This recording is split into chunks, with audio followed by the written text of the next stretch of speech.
Sergueï Lavrov rejette les accusations selon lesquelles Moscou serait à l'origine de la crise alimentaire mondiale. Présent au Caire, en Égypte, où sont réunis les ambassadeurs de la Ligue arabe, le ministre russe des Affaires étrangères a présenté ses vérités, accusant les Occidentaux de déformer la réalité. Si quelqu'un veut être objectif, il n'a qu'à lire les conclusions du Programme alimentaire mondial et de l'Organisation pour l'alimentation et l'agriculture des Nations unies.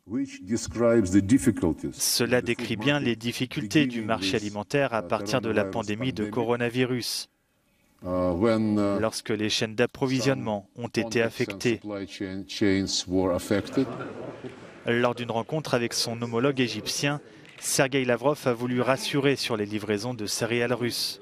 L'année dernière, l'Égypte avait acheté 80% de son blé à la Russie et à l'Ukraine. Mais l'invasion russe a depuis fortement perturbé les expéditions de céréales. Le blocus des ports ukrainiens de la mer Noire par la flotte russe a piégé des dizaines de millions de tonnes de céréales, exacerbant considérablement les problèmes déjà existants.